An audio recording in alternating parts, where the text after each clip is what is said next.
The Urban Meyer, Mike Vrabel handshake at the end of the game, a lot of people made a big deal about this. I, as a former player, is it a big deal, that handshake after the game? It's not. I mean, at the end of the day, it's not. But the immaturity of some of the things that have happened in Jacksonville. I mean, when it seems like you're not as mature as some of your players, you got a problem. I mean, it's just one thing after another, after another, after another. And it's not hard. You know, cameras are on you. It's not hard to throw a smile or at least mouth the word good game and shake somebody's hand, especially somebody that you have a relationship with from the past and was on your team. But I know it's definitely, there's a bigger deal made of what actually happened. But at the end of the day, Coach Meyer just needs to at least you don't even have to say good game. You can just say, so that the cameras pick that up, and leave your hand in the other guy's hand for another 6 or 7 seconds to make it look somewhat genuine. But it seems that things have really gone south really quickly. I know Shad Khan doesn't seem to have a long leash on anybody that's come through that organization to get them right. I've heard tremendous stories about the ownership group. At some point, it looks like things are going to change there in Jacksonville. But so you think if he just mouths good game and just so it's the optics that we get to see this, then you're okay with Urban Meyer kind of going through the motions?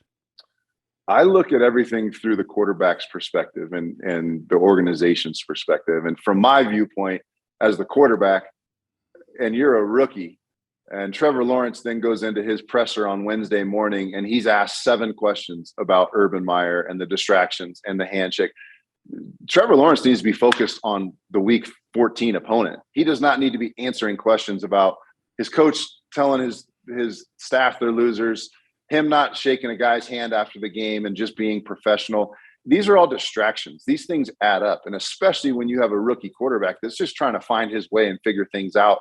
The last thing he needs to do is be distracted by things that his head coach is doing either outside the game and after the game or off the field. So, I think at the end of the day, when you look at it through the quarterback's perspective, that's the last thing that Trevor Lawrence needs to be worried about is in answering questions on Wednesday and Thursday after practice and Friday after practice. These things are mounting up, and it has a negative effect on the future of your franchise in Trevor Lawrence. More concerned about Urban Meyer moving forward or Trevor Lawrence? Oh, Urban Meyer, 100%. I mean, Trevor Lawrence is what he did at the collegiate level will give him a couple years to figure it out in the NFL. What he's done in a handful of games will give you a little more leniency. Now, there was the 4-pick game yesterday that those are some issues that they'll need to get over, but those are also things that young quarterbacks go through, and those are some of the growing pains. But Trevor, in my opinion, has all the upside in the world. He's playing for – I know this organization has not been great since Shad Khan's taken over, but he's playing for a great owner that's willing to do what it takes to win and willing to spend what it takes to win. And so at the end of the day, when you combine raw talent that Trevor Lawrence has, and he's done it on a big stage, and needless to say, that was college, and that was the BCS and the playoffs in college. And I know it's a different game in the NFL, but he's done it against the Alabamas and some of the teams in the SEC. It will soon carry over to the NFL level. So there is no doubt in my mind that Trevor Lawrence is going to stick around in this league for a long time. What's it like when you lose confidence in your coach? It's hard.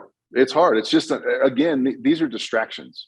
When you're worried about your head coach benching a player or not playing some of your best players to make a statement, when you're worried about having to answer questions all the time, like we just talked about, at the end of the day, they're going to figure these things out. They're going to get better. If that's with Urban as the coach or not, it's the right ownership group. It's the right young talent. They're going to figure things out in Jacksonville.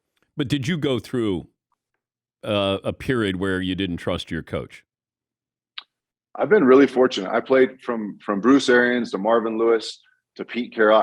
I was very fortunate. I played for some great ones. I've seen some opposing players and talked to guys I played against that went through some very Urban-like situations with their coaching staff or their coordinator, and no confidence in their coordinator, frustrations with their QB coach. I've seen it, and I've seen how that can just weigh you down, especially as a young player. So it absolutely can be a distraction. It absolutely can be an issue. And the right ownership group makes the right move at the right time. I wouldn't be surprised if we saw a different head coach in Jacksonville next year.